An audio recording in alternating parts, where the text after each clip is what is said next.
जय गुरु जी, शुक्राना गुरु जी। ओम नमः शिवाय। शिव जी सदा साय। ओम नमः शिवाय। गुरु जी सदा साय। संगत जी, कल महासमाधि दिवस है। संगत जी, गुरु जी ने इस दिन महासमाधि ली थी, अपने फिजिकल फॉर्म को अपन ख़त्म किया था गुरु जी ने, और हमारे साथ हमेशा के लिए स्वरूप के जरिए जुड़ गए थे।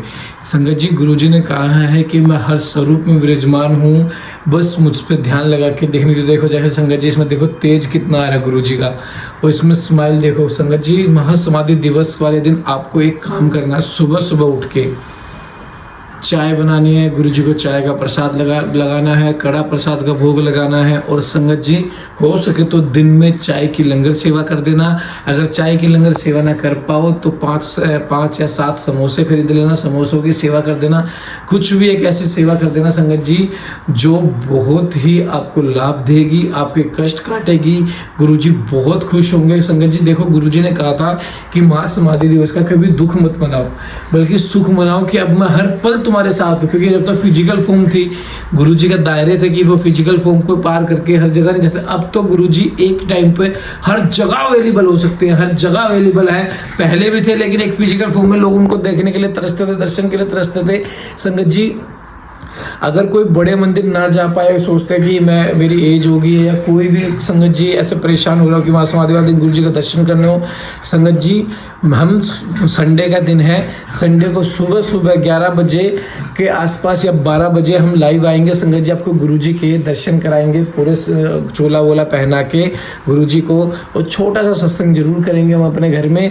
और संगत जी आपको सत्संग की जानकारी जरूर दी जाएगी और आपको उसमें जरूर जोड़ा जाएगा महासमाधि वाले दिन। तो संगत जी, और लंगर भी सेवा होगी। कोई भी संगत अगर करना चाहती हो संगत लंगर सेवा तो कर सकती हैं। जय गुरु जी, शुक्राना गुरु जी, अनंतम अनंतम शुक्राना। आइए पाठ को शुरू करते हैं गुरु मंत्र जाप से। ओम नमः शिवाय। शिव जी सदा साय। ओम नमः शिवाय। गुरु जी सदा साय। जय गुरु जी।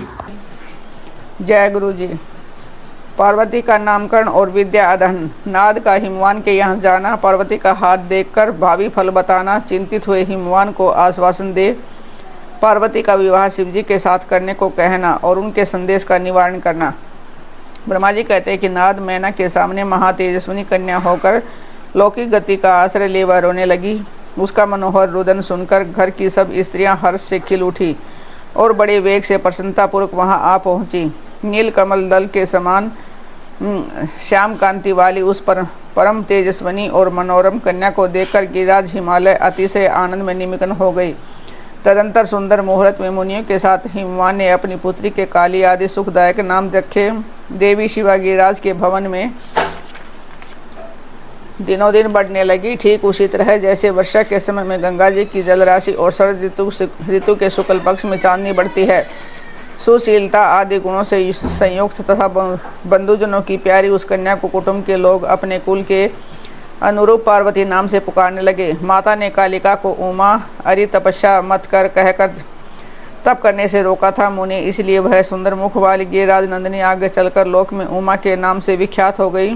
ना तदंतर जब विद्या के उपदेश का समय आया, तब शिवा देवी ने अपने चित्त को एकाग्र करके बड़ी प्रसन्नता के साथ श्रेष्ठ गुरु से विद्या पढ़ने लगी। पूर्व जन्म की सारी विद्याएं उन्हें उसी तरह प्राप्त हो गई जैसे शरतकाल में हंसों की पात अपने आप सर्वांग के तट पर पहुँच जाती हैं और रात्रि में अपना प्रकाश स्वतः मौसदियों को प्राप्त हो जाता है। मुने, इस प्रकार मैंने शिवा की किसी एक लीला का ही वर्णन किया है। अब अन्य लीला का वर्णन करूंगा, सुनो। एक समय की बात है, तुम भगवान शिव की प्रेरणा से प्रसन्नतापूर्वक हिमाचल के घर गए। मुने, तुम शिव तत्व के ज्ञाता और उनकी लीला के जानकारों में श्रेष्ठ हो। नाथ गिरिराज हिमालय ने तुम्हें घर पर आया देख प्रणाम करके तुम्हारी पूजा की और अपनी पुत्री को बुलाकर उसे तुम्हारे चरणों में प्रणाम करवाया। मुनीश्वर फिर स्वयं ही तुम्हें नमस्कार करके हिमाचल ने अपने सौभाग्य की सराहना की और अत्यंत मस्तक झुका हाथ जोड़कर तुमसे कहा। हिमालय बोले, हे मुने नारद, ब्रह्म पुत्रों में श्रेष्ठ ज्ञानवान प्रभु, आप सर्वज्ञ और कृपा पूर्वक दूसरों के उपकार में लगे रहते हैं। मेरी पुत्री की जन्म कुंडली में जो गुण दोष हो उसे बताइए। मेरी बेटी की सौभाग्यवती प्रिय पत्नी होगी। ब्रह्मा जी कहते हैं कि मुनि श्रेष्ठ, तुम बातचीत में कुशल और कौतुकी तो हो ही। गिरिराज हिमालय के ऐसा करने पर तुमने कालिका का हाथ देखा और उसके संपूर्ण अंगों पर विशेष रूप से दृष्टिपात करके हिमालय से इस प्रकार कहना आरंभ किया। नारद बोले, शैलराज और मैना, आपकी यह पुत्री चंद्रमा की आदि कला के समान बड़ी है। समस्त शुभ लक्षण इसके अंगों की शोभा बढ़ाते हैं। यह अपने पति के लिए अत्यंत सुखदायिनी होगी और माता पिता की भी कीर्ति बढ़ाएगी। संसार की समस्त नारियों में यह परम साध्वी और सब जनों को सदा महान आनंद देने वाली होगी। गिरिराज, तुम्हारी पुत्री के हाथ में सब उत्तम लक्षण ही विद्यमान है, केवल एक रेखा विलक्षण है, उसका यथार्थ फल सुनो। इसे ऐसा पति प्राप्त होगा जो योगी, नंग धड़ंग रहने वाला, निर्गुण और निष्काम होगा। उसके न माँ होगी न बापू, से मान सम्मान का भी कोई ख्याल नहीं होगा और वह सदा अमंगल वेश धारण करेगा। ब्रह्मा जी कहते हैं कि ना तुम्हारी इस बात को सुन और सत्य मानकर मैना तथा हिमाचल दोनों पति पत्नी बहुत दुखित हुए, परंतु जगदम्बा शिवा तुम्हारे ऐसे वचन को सुनकर और लक्षण द्वारा उसे भावी पति को शिव मानकर मन ही मन हर्ष से खिल उठी। नारद जी की बातें कभी झूठी नहीं हो सकती, ये सोचकर शिवा भगवान शिव के युगल चरणों में संपूर्ण हृदय से अत्यंत स्नेह करने लगी। नाद, उस समय मन ही मन दुखी हुई हिमवान ने तुमसे कहा कि मुझे उस रेखा का फल सुनकर मुझे बड़ा दुख हुआ और मैं अपनी पुत्री को उससे बचाने के लिए क्या उपाय करूं। मुने, तुम महान कौतुक करने वाले और वार्तालाप विशारद हो। हिमवान की बात सुनकर अपने मंगलकारी वचनों द्वारा उसका हर्ष बढ़ाते हुए तुमने इस प्रकार कहा। नारद बोले, गिरिराज, तुम स्नेहपूर्वक सुनो, मेरी बात सच्ची है, यह झूठी नहीं है। हाथ की रेखा ब्रह्मा जी की लिपि है, निश्चय ही वह मिथ्या नहीं हो सकती। अतः शैल पर वरिष्ठ कन्या को वैसा ही पति मिलेगा, इसमें संशय नहीं है। परंतु इस रेखा के कुफल से बचने के लिए एक उपाय भी है, उसे प्रेम पूर्वक सुनो, उसे करने से तुम्हें सुख मिलेगा। मैंने जैसे वर का निरूपण किया है वैसा ही भगवान शंकर हैं, वे सर्वसमर्थ हैं और लीला के लिए अनेक रूप धारण करते रहते हैं। उनमें समस्त कुलक्षण सद्गुणों के समान हो जाएंगे। समर्थ पुरुष में कोई दोष भी हो तो उसे दुख नहीं देता, असमर्थ के लिए वह दुखदायक होता है। इस विषय में सूर्य, अग्नि और गंगा का दृष्टांत सामने रखना चाहिए। इसलिए तुम विवेकपूर्वक अपनी कन्या शिवा को भगवान शिव के हाथ में सौंप दो। भगवान शिव सबके ईश्वर, शैव, निर्विकार, समर्थशाली और अविनाशी हैं, वे जल्दी ही प्रसन्न हो जाते हैं, अतः शिवा को ग्रहण कर लेंगे, इसमें संशय नहीं है। विशेषतः वे तपस्या से वश में हो जाते हैं और यदि शिवा तप करे तो वह सब काम ठीक हो जाएगा। सर्वेश्वर शिव इस प्रकार से समर्थ हैं, वे इंद्र के वज्र का भी विनाश कर सकते हैं। ब्रह्मा जी उनके अधीन तथा वे सबको सुख देने वाले हैं। पार्वती भगवान शंकर की प्यारी पत्नी होगी, वह सदा रुद्र देव के अनुकूल रहेगी, क्योंकि वह महासाध्वी और उत्तम व्रत का पालन करने वाली है तथा माता पिता के सुख को बढ़ाने वाली है। यह तपस्या करके भगवान शिव के मन को अपने वश में कर लेगी और वे भगवान भी इसके सिवा किसी दूसरी स्त्री से विवाह नहीं करेंगे। इन दोनों का प्रेम एक दूसरे के अनुरूप है, वैसा उच्च कोटि का प्रेम न तो किसी का हुआ हो, न इस समय है और न ही आगे होगा। गिरिश्रेष्ठ, इन्हें देवताओं के कार्य करने हैं, उनके जो काम नष्ट प्राय हो गए हैं उन सब का उनके द्वारा पुण्य उज्जीवन या उदार होगा। अद्रिराज, आपकी कन्या को पाकर ही भगवान हर अर्ध नारीश्वर होंगे, उन दोनों का पुण्य हर्षपूर्वक मिलन होगा। आपकी यह पुत्री अपनी तपस्या के प्रभाव से सर्वेश्वर महेश्वर को संतुष्ट करके उनके शरीर के आधे भाग को अपने अधिकार में कर लेगी, उनका अर्धांग बन जाएगी। गिरिश्रेष्ठ, तुम्हें अपनी यह कन्या भगवान शंकर के सिवा किसी दूसरे को नहीं देनी चाहिए, ये देवताओं का गुप्त रहस्य है, इसे कभी प्रकाशित नहीं करना चाहिए। हिमालय ने कहा कि ज्ञानी मुझे नारद, मैं आपको एक बात बता रहा हूँ, उसे प्रेम पूर्वक सुनिए और आनंद का अनुभव कीजिए।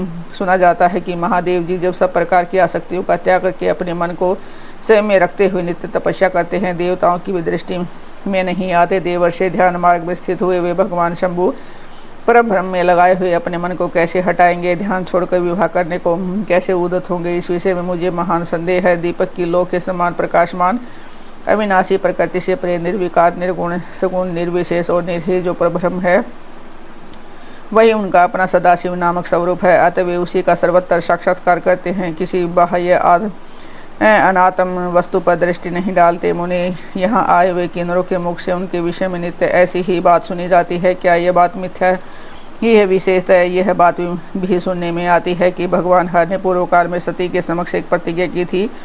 उन्होंने कहा था कि दक्ष कुमारी प्यारी सती, मैं तुम्हारे सिवा किसी दूसरी स्त्री का अपनी पत्नी बनाने के लिए वर्ण नहीं करूँगा, न ग्रहण, यह मैं तुमसे सत्य कहता हूँ। इस प्रकार सती के साथ उन्होंने पहले ही प्रतिज्ञा कर ली है। अब सती के मर जाने पर वे दूसरी किसी स्त्री को कैसे ग्रहण करेंगे, यह सुनकर तुमने कहा कि महामते गिरिराज, इस विषय में तुम्हें चिंता नहीं करनी चाहिए और तुम्हारी यह पुत्री काली ही पूर्व काल में दक्ष कन्या सती हुई है। उस समय दशीजी का सदा सर्वमंगलदायी सती नाम है। वे सती दक्ष कन्या होकर रुद्र की प्यारी पत्नी हुई थी। उन्होंने पिता के यज्ञ में अनादर पाकर तथा भगवान शंकर का भी अपमान हुआ देख क्रोधपूर्वक अपने शरीर को त्याग दिया था। वे ही सती फिर तुम्हारे घर में उत्पन्न हुई है और तुम्हारी पुत्री साक्षात जगदम्बा शिवा है। यह पार्वती भगवान हर की पत्नी होगी, इसमें संशय नहीं है। नाद, ये सब बातें तुमने हिमवान को विस्तार पूर्वक बताई हैं। पार्वती का यह पूर्ण रूप और चरित्र प्रीति को बढ़ाने वाला है। काली के उस संपूर्ण पूर्व वृत्तांत को तुम्हारे मुख से सुनकर हिमवान अपनी पत्नी और पुत्र के साथ तत्काल संदेह रहित हो गए। इसी तरह तुम्हारे मुख से अपनी इस पूर्व कथा को सुनकर काली ने लज्जा के मारे मस्तक झुका लिया और उसके मुख पर मुंद मुस्कान की प्रभा फैल गई। गिरिराज हिमालय पार्वती के उस चरित्र को सुनकर उसके माथे पर हाथ फेरने लगे और मस्तक सूंघकर उसे अपने आसन के पास ही बिठा लिया। नारद, इसके पश्चात तुम उसी क्षण प्रसन्नतापूर्वक सर्वलोक को चले गए और गिरिराज हिमवान भी मन ही मन मनोहर आनंद से युक्त हो अपने संपत्तिशाली भवन में प्रविष्ट हो गए। मैना और हिमालय की बातचीत पार्वती हिमवान के सपन तथा भगवान शिव से मंगल ग्रह की उत्पत्ति का प्रसंग ब्रह्मा जी कहते हैं कि नाथ, जब तुम स्वर्गलोक को चले गए तब से कुछ काल और व्यतीत हो जाने पर एक दिन मैना ने हिमवान के निकट जाकर उन्हें प्रणाम किया और फिर खड़ी हो गई। गिरी कामिनी मैना अपने पति से विनयपूर्वक बोली। मैना ने कहा कि प्राणनाथ, उस दिन नारद मुनि ने जो बात कही थी उसको स्त्री स्वभाव के कारण मैंने अच्छी तरह नहीं समझा। मेरी तो यह प्रार्थना है कि आप कन्या का विवाह किसी सुंदर वर के साथ कर दीजिए। यह विवाह सर्वथा अपूर्व सुख देने वाला होगा। गिरिजा का वर शुभ लक्षणों से संपन्न और कुलीन होना चाहिए। मेरी बेटी मुझे प्राणों से भी अधिक प्रिय है। वह उत्तम वर पाकर जिस प्रकार भी प्रसन्न और सुखी हो सके वैसा कीजिए। आपको मेरा नमस्कार है। ऐसा कहकर मैंने अपने पति के चरणों पर गिर पड़ी और उस समय उनके मुख पर आंसू की धारा बह रही थी। प्राग शिरोमणि हिमवान ने उन्हें उठाया और यथावत समझाना आरंभ किया। हिमवान बोले, देवी मैं यथार्थ और तत्व की बात बताता हूँ। सुनो, भरम छोड़ो, मुनि की बात कभी झूठी नहीं हो सकती। यदि बेटी पर तुम्हें स्नेह है तो उसे सादर शिक्षा दो कि वह भक्तिपूर्वक सुस्थिर चित्त से भगवान शंकर के लिए तप करे। मैंने कहा, यदि भगवान शिव प्रसन्न होकर काली का पानी ग्रहण कर लेते हैं तो सब शुभ ही होगा। नारद जी का बताया हुआ अमंगल या अशुभ नष्ट हो जाएगा और शिव के सभी सारे अमंगल सदा मंगल रूप हो जाते हैं। इसलिए तुम पुत्री को शिव की प्राप्ति के लिए तपस्या करने की शीघ्र शिक्षा दो। ब्रह्मा जी कहते हैं कि नारद हिमवान की यह बात सुनकर मैना को बड़ी प्रसन्नता हुई। वे तपस्या में रुचि उत्पन्न करने के लिए पुत्री को उपदेश देने के निमित्त उसके पास गई, परंतु बेटी के सुकुमार अंग पर दृष्टिपात करके मैना के मन में बड़ी व्यथा हुई। उनके दोनों नेत्रों में तुरंत आंसू भर आए। फिर तो गिरिप्रिया मैना में अपनी पुत्री को उपदेश देने की शक्ति नहीं रह गई। अपनी माता की उस चेष्टा को पार्वती जी शीघ्र ही ताड़ गई। तब वे सर्वज्ञ परमेश्वरी कालिका देवी माता को बारंबार आश्वासन दे तुरंत बोली। पार्वती ने कहा कि माँ, तुम बड़ी समझदार हो, मेरी यह बात सुनो। आज पिछली रात्रि के समय ब्रह्म मुहूर्त में मैंने एक सपन देखा, उसे बताती हूँ। माता जी, सपन में एक दयालु एवं तपस्वी ब्राह्मण ने मुझे शिव की प्रसन्नता के लिए उत्तम तपस्या करने का प्रसन्नतापूर्वक उपदेश दिया है। नारद यह सुनकर मेनका ने शीघ्र अपने पति को बुला और पुत्री के देखे हुए सपन को पूर्णतः कह सुनाया। मेनका के मुख से पुत्री के सपन को सुनकर गिरिराज हिमालय बड़े प्रसन्न हुए और अपनी प्रिय पत्नी को समझाते हुए बोले। गिरिराज ने कहा कि प्रिय, पिछली रात में मैंने भी एक सपन देखा है। मैं आदरपूर्वक उसे बताता हूँ, तुम प्रेम पूर्वक उसे सुनो। एक बड़े उत्तम तपस्वी थे। नारद जी ने वर के जैसे लक्षण बताए थे, उन्हीं लक्षणों से युक्त शरीर को उन्होंने धारण कर रखा था। वे बड़ी प्रसन्नता के साथ मेरे नगर के निकट तपस्या करने के लिए आए। उन्हें देखकर मुझे बड़ा हर्ष हुआ और मैं अपनी पुत्री को साथ लेकर उनके पास गया। उस समय मुझे ज्ञात हुआ कि नारद जी के बताए हुए वर भगवान शंभु ये ही हैं। तब मैंने उन तपस्वी की सेवा के लिए अपनी पुत्री को उपदेश देकर उनसे भी प्रार्थना की कि वे इसकी सेवा स्वीकार करें, परंतु उस समय उन्होंने मेरी बात नहीं मानी। इतने में ही वहाँ सांख्य और वेदांत के अनुसार बहुत बड़ा विवाद छिड़ गया। तदंतर उनकी आज्ञा से मेरी बेटी वही रह गई और अपने हृदय में उन्हीं की कामना रखकर भक्तिपूर्वक उनकी सेवा करने लगी। सुमुखी, यही मेरा देखा हुआ सपन है जिसे मैंने तुम्हें बता दिया है। अतः प्रिय, मैंने कुछ काल तक इस सपन के फल की परीक्षा या प्रतीक्षा करनी चाहिए। इस समय यही उचित जान पड़ता है। तुम निश्चित समझो, यही मेरा विचार है। ब्रह्मा जी कहते हैं, मुनीश्वर नारद ऐसा कहकर गिरिराज हिमवान और मेनका शुद्ध हृदय से उस सपन के फल की परीक्षा एवं प्रतीक्षा करने लगे। देवर्षि शिव भक्त शिरोमणि भगवान शंकर का यश परम पावन मंगलकारी भक्तिवर्धक और उत्तम है। तुम इसे आदरपूर्वक सुनो। दक्ष यज्ञ से अपने निवास स्थान कैलाश पर्वत पर आकर भगवान शंभु प्रिय विरह से कातर हो गए और प्राणों से भी अधिक प्यारी सती देवी का हृदय से चिंतन करने लगे। अपने पार्षदों को बुलाकर सती के लिए शोक करते हुए उन्हें उनके प्रेम वर्धक गुणों का अत्यंत प्रीतिपूर्वक वर्णन करने लगे। यह सब उन्होंने सांसारिक गति को दिखाने के लिए किया।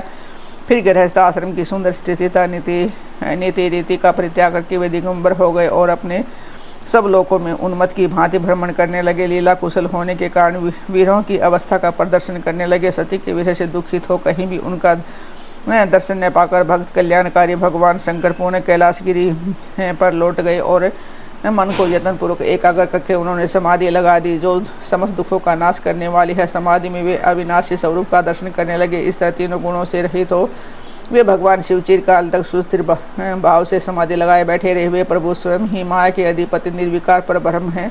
तदंतर जब असंख्य वर्ष व्यतीत हो गए तब उन्होंने समाधि छोड़ी। उसके बाद तुरंत ही जो चरित्र हुआ उसे मैं तुम्हें बताता हूँ। भगवान शिव के ललाट से उस समय श्रमजनित पसीने की एक बूंद पृथ्वी पर गिरी और तत्काल एक शिशु के रूप में परिणत हो गई। मुने उस बालक के 4 भुजाएं थी, शरीर की कांति लाल थी और आकार मनोहर था। दिव्य धोती से दीप्तिमान वह शोभाशाली बालक अत्यंत दूसरे तेज से संपन्न था। यदि तथापि उस समय लोकाचार परायण परमेश्वर शिव के आगे वह साधारण शिशु की भांति रोने लगा। यह देख पृथ्वी भगवान शंकर से भयमान उत्तम बुद्धि से विचार करने के पश्चात सुंदरी स्त्री का रूप धारण करके वहीं प्रकट हो गई। उन्होंने उस सुंदर बालक को तुरंत उठाकर अपनी गोद में रख लिया और अपने ऊपर प्रकट होने वाले दूध को ही सतन्य के रूप में उसे पिलाने लगी। उन्होंने स्नेह से उसका मुँह चूमा और अपना ही बालक मान हंस हंसकर उसे खिलाने लगी। परमेश्वर शिव का हित साधन करने वाली पृथ्वी देवी सच्चे भाव से स्वयं उसकी माता बन गई। संसार की सृष्टि करने वाले परम कौतुकी एवं विद्वान अंतर्यामी शंभु यह चरित्र देखकर हंस पड़े और पृथ्वी को पहचान कर उनसे बोले, धन्य तुम धन्य हो, मेरे इस पुत्र का प्रेम पूर्वक पालन करो। यह श्रेष्ठ शिशु मुझ महातेजस्वी शंभु के श्रम जल से तुम्हारे ही ऊपर उत्पन्न हुआ है। वसुदेव यह है प्रियकारी बालक, तथापि मेरे श्रम जल से प्रकट हुआ है, तथापि तुम्हारे नाम से ये तुम्हारे ही पुत्र के रूप में इसकी ख्याति होगी। वह सदा त्रिविध तापों से रहित होगा, अत्यंत गुणवान और भूमि देने वाला होगा। यह मुझे भी सुख प्रदान करेगा। तुम इसे अपनी रुचि के अनुसार ग्रहण करो। ब्रह्मा जी कहते हैं कि नारद ऐसा कहकर भगवान शिव चुप हो गए। उनके हृदय से विरह का प्रभाव कुछ कम हो गया। उनमें विरह क्या था, वे लोकाचार का पालन कर रहे थे। वास्तव में सत्पुरुषों के प्रिय श्री रुद्रदेव निर्विकार परमात्मा ही हैं। शिव की उपयुक्त आज्ञा को शिरोधार्य करके पुत्र सहित पृथ्वी देवी शीघ्र ही अपने स्थान को चली गई। उन्होंने अत्यंतिक सुख मिला। वह बालक भौम नाम से प्रसिद्ध हो युवा होने पर तुरंत काशी चला गया और वहाँ उसने दीर्घ काल तक भगवान शंकर की सेवा की। विश्वनाथ जी की कृपा से ग्रह की पदवी पाकर वे भूमि कुमार शीघ्र ही श्रेष्ठ एवं दिव्य लोक में चले गए, जो शुक्र लोक से परे हैं।